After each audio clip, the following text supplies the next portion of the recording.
Hello everyone, welcome to our channel. ఈరోజు కథ you are my devil. Vikram బాగా అలసిపోవడంతో అభినయ హృదయం మీదనే పడుకుండిపోయాడు. అప్పటి వరకు దాచుకున్న కన్నీళ్లకు స్వేచ్ఛనిచ్చింది అభినయ. కనీసం పక్కకు జరగడానికి కూడా ఒంట్లో శక్తి లేకపోవడంతో తను కూడా మెల్లగా నిద్రలోకి జరుకుంది. తను అలా కళ్ళు మూసుకోగానే తన కళ్ళ వెనుకన తన బావ అభినయ అని పిలవడం, కళ్ళ ముందు కదలడం. తను టక్కున కళ్ళు తెరిచి తను ఎక్కడ ఉందో చూసుకొని ఏడుస్తూ, బావా ఎలా ఉన్నావు బావా, నా వల్లే నువ్వు ఇలా ఉన్నావు బావా, నాకు నిన్ను చూడాలనుంది బావా, నువ్వు బానే ఉన్నావు కదూ, నీతో మాట్లాడాలని ఉంది బావా అని తనలో తానే అనుకుంటూ ఎక్కిళ్ళు పెట్టి ఏడుస్తూ ఉంది. తన ఏడుపు కూడా బయటికి రాకుండా తన నోటికి చేతిని అడ్డు పెట్టుకొని ఏడుస్తూ ఉంది. మెలకు వచ్చింది విక్రమ్కి. అభినయ అలా ఏడుస్తూ ఉండడం చూసి, స్వీటీ ఏమైంది, ఎందుకు అలా ఏడుస్తున్నావు అని తన మీద నుండి పైకి లేచి ఒంటికి టవల్ చుట్టుకొని అభినయ పక్కన కూర్చుని తన మొహాన్ని దోసిల్లోకి తీసుకొని, స్వీటీ ఏమైందిరా, ఎందుకు అలా ఏడుస్తున్నావు విక్రమ్ అలా అడుగుతుంటే అప్పటి వరకు మెల్లగా ఏడుస్తున్న అభినయ గట్టిగా ఏడుస్తూ విక్రమ్ చేతులు పక్కకు తోసి తన చేతులతో కొడుతూ, ఎందుకు ఇలా చేశావు, నన్ను ఎలా హింసిస్తున్నావు అని అస్సలు అనుకోలేదు.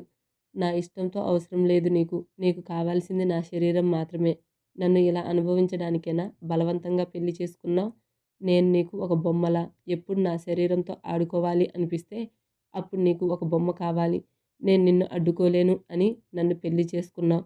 కేవలం నా శరీరం కోసం మాత్రమే నువ్వు నన్ను పెళ్లి చేసుకున్నావు.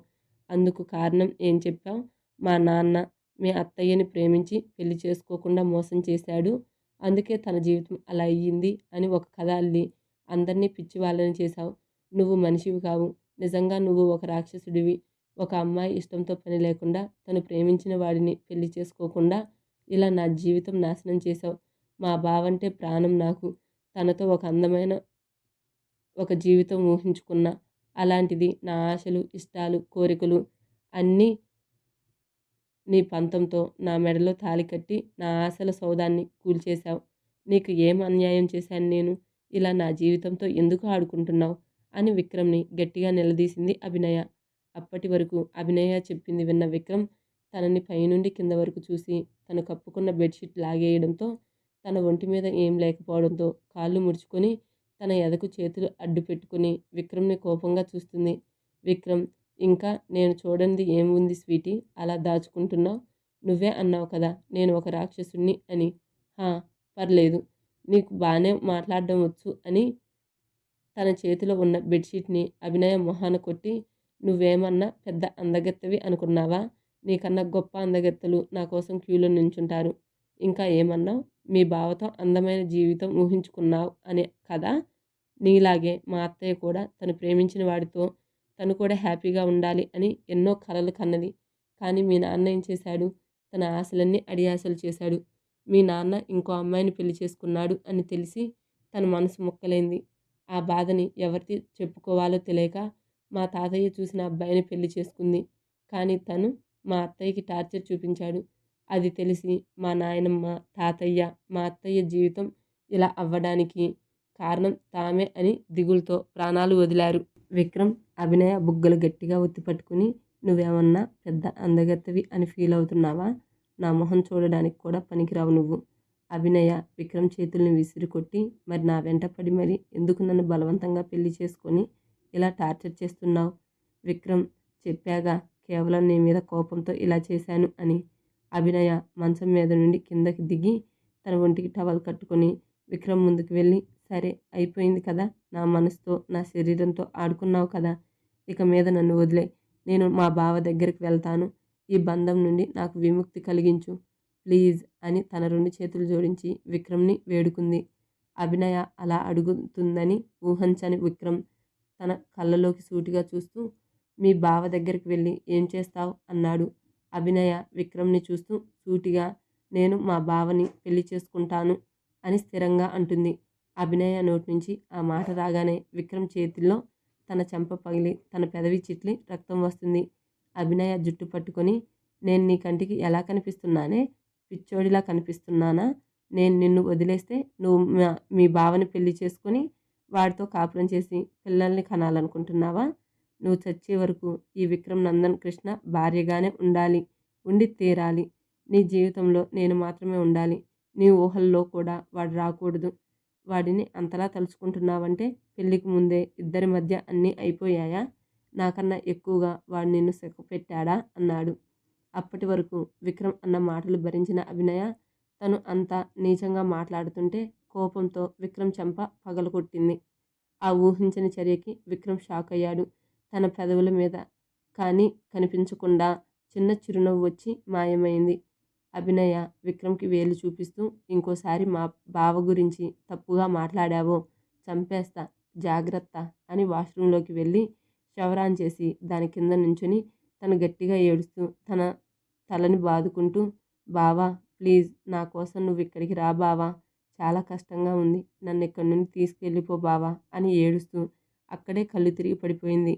రూమ్లో ఉన్న విక్రమ్ అద్దంలో తన చెంపని చూస్తూ అభినయ చేతివేళ్లు అచ్చుపడడంతో అబ్బా రాక్షసి ఎంత గట్టిగా కొట్టిందో అని తన చెంప చూసుకుంటూ అవును ఇది ఇంకా బయటకు రాలేదు, ఏం చేస్తుంది లోపల అని తను వాష్రూమ్కి వెళ్ళాడు.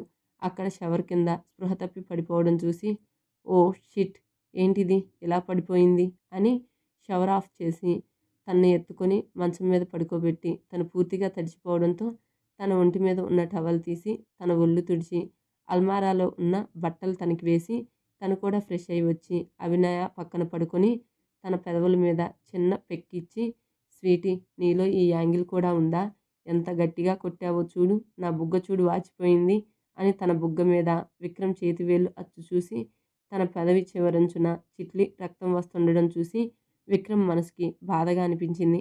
తన బుగ్గ మీద కూలింగ్ జెల్ రాసి లిప్స్కి ఉన్న రక్తం తుడిచి అక్కడ కూడా క్రీమ్ రాసి సారీ బంగారం అని తన పక్కన పడుకొని నిన్నెప్పుడు నిన్ను కొట్టనురా, నువ్వు అలా నన్ను వదిలేసి వెళ్తాను అంటే కోపం వచ్చి నన్ను నేను కంట్రోల్ చేసుకోలేక కొట్టాను.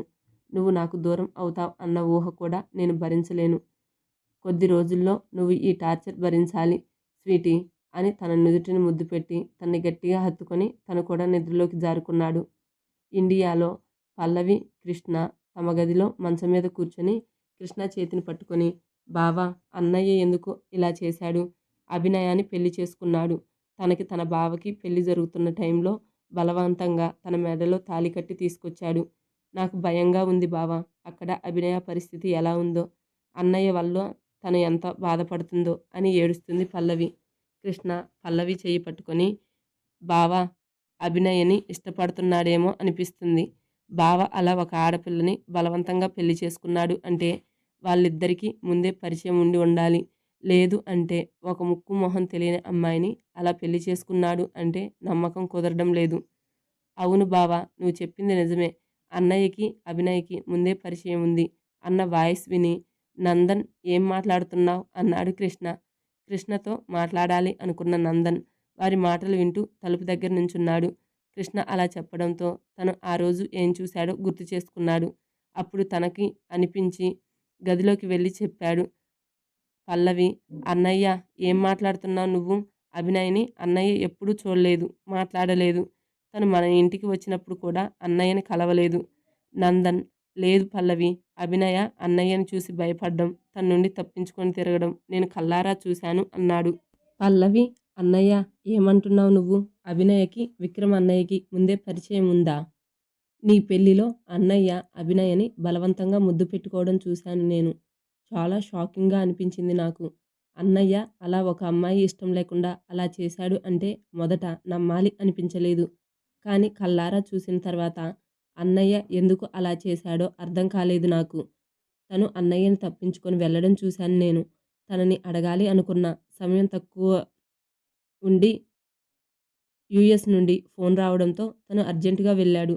నేను ఈ విషయం గురించి మర్చిపోయాను. సడన్గా తనని పెళ్లి చేసుకొని రావడంతో నేను చాలా షాక్ అయ్యాను. తనని పెళ్లి చేసుకొని ఇంటికి తీసుకొస్తాడు అని నేను ఊహించలేదు. కృష్ణ నందన్ నువ్వు అభినయ్ని తన పేరుతో కాకుండా వదిన అని పిలువు. తను నీకన్నా చిన్నదే అయినా ఇప్పుడు మీ అన్నయ్య భార్య. నందన్ హా అలాగే బావా, నేను ఇక్కడ లేదు అని అలా పిలిచాను అంతే. కృష్ణ తను ఎక్కడ ఉన్నా నీకు వదినే కదా, అత్తయ్య వాళ్ళు ముందు ఇలా తన్ని పేరుతో పిలిస్తే బాగోదు అని చెప్తున్నా. నందన్ నేను ఏం ఫీల్ అవ్వలేదు బావా, నువ్వు చెప్పింది నిజమేగా, తను ఎక్కడ ఉన్నా నాకు వదినే కదా. పల్లవి కృష్ణతో, బావా నువ్వు అన్నయ్యకి ఒకసారి కాల్ చెయ్యి. కృష్ణ, నేనా అన్నాడు ఆశ్చర్యంగా. నందన్, పల్లవి ఇద్దరూ హా నువ్వే అన్నారు ఒకేసారి. నేను హ్యాపీగా ఉండడం మీ ఇద్దరికి ఇష్టం లేదా? మీ అన్నయ్య గురించి తెలిసి కూడా ఫోన్ చేయమంటున్నారు. పల్లవి, మన ఇద్దరిలో ఎవరు ఫోన్ చేసినా అన్నయ్య కోపంగా మాట్లాడతాడు. అదే నువ్వైతే నీతో బాగా మాట్లాడతాడు అన్నారు. పల్లవి, నాకు అభినయ గురించి అడగాలనుంది బావా. తను అక్కడ ఎలా ఉందో ఏమో. అన్నయ్య తనతో ఎలా ఉన్నాడో తెలుసుకోవాలనుకుంది అని టెన్షన్ పడుతుంటే, కృష్ణ సరే ఇప్పుడు కాల్ చేస్తాను అని విక్రమ్‌కి ఫోన్ చేశాడు. అక్కడ రాత్రి అవ్వడంతో అసలే అలసిపోయి అభినయ్‌ని కౌగిలించుకొని నిద్రపోతున్న విక్రమ్‌కి ఫోన్ కాల్ డిస్టర్బ్ చేయడంతో పైకి లేచి ఈ టైంలో ఎవరు అని ఒంటికి టవల్ చుట్టుకొని ఫోన్ చూసి అది చేసిందెవరో తెలిసి ఫోన్ లిఫ్ట్ చేసి బాల్కనీలోకి వెళ్ళి హలో అన్నాడు. అటు నుంచి కృష్ణ, బావా ఎలా ఉన్నారు? మా చెల్లి ఎలా ఉంది? అన్నాడు. ఈ ప్రశ్న నువ్వు వేయాల్సింది కాదు బావా. నీ పక్కన ఉన్న నా చెల్లి కదా అడగాల్సింది. నీ పక్కన ఉన్న నా చెల్లి చెప్తేనే కదా ఫోన్ చేశావు అన్నాడు విక్రమ్. ఫోన్ స్పీకర్ ఆన్ చేసి ఉండడంతో తన మాటలు నందన్, పల్లవి ఇద్దరూ వింటున్నారు. కృష్ణ చేతిలో ఫోన్ తీసుకొని స్పీకర్ ఆఫ్ చేసి కొంచెం పక్కకు వెళ్ళి అన్నయ్య, అభినయ ఎలా ఉంది? అంది. విక్రమ్, తను పడుకుంది అన్నాడు. పల్లవి, తను బానే ఉంది కదా అన్నయ్య అంది. ఆ రోజు అభినయని తన అన్నయ్య గదిలో ఎలా చూసిందో గుర్తు చేసుకుంటూ. విక్రమ్ బాగానే అంటే అన్నాడు. పల్లవికి ఎలా చెప్పాలో తెలియక, అది అన్నయ్య నువ్వు నువ్వు తనని బలవంతం చేయడం లేదు కదా అంది భయంగా. విక్రమ్ పెదవుల మీద ఒక కన్నింగ్ స్మైల్ వచ్చి మాయమయ్యింది. విక్రమ్, పల్లవి, మా ఇద్దరి మధ్యలో ఏం జరిగింది అని నేను నీకు చెప్పాలి అనుకోవటం లేదు. అది మా వ్యక్తిగత విషయం. ఇక నీ ఫ్రెండ్ గురించి నువ్వు దిగులు పడకు. తను బానే ఉంది. జెట్ లాగ్ వల్ల అలసిపోయి నిద్రపోయింది. నువ్వు తనతో మాట్లాడాలి అంటే ఉదయం తను నిద్ర లేచిన తర్వాత కాల్ చేస్తాను.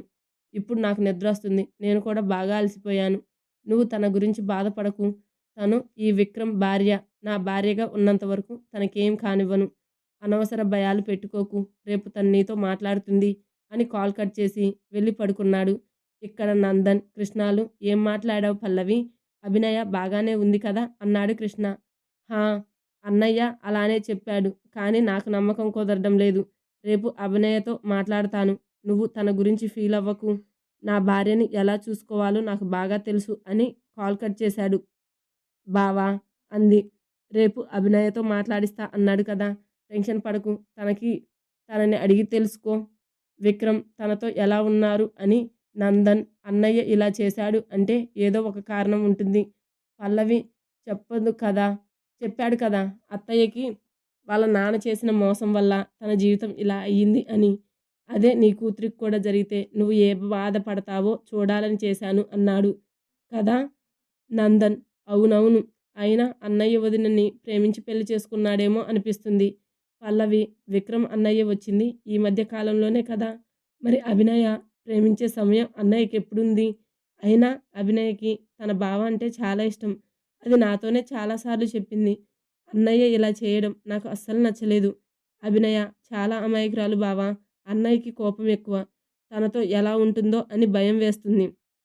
తను తన తల్లిదండ్రులను వదిలి ఎప్పుడూ ఒంటరిగా ఎక్కడికి వెళ్ళలేదు. ఇప్పుడు అంత దూరం వెళ్ళింది. పాపం అంకుల్, ఆంటీ ఎలా ఉన్నారో అని బాధగా అంది. కృష్ణ, కొద్ది రోజుల్లో అన్నీ సర్దుకుంటాయి పల్లవి. రేపు అభినయతో మాట్లాడు. తనని ధైర్యంగా ఉండమని చెప్పు. విక్రమ్ మరి మనుషుల్ని హింసించేంత దుర్మార్గుడు కాదు.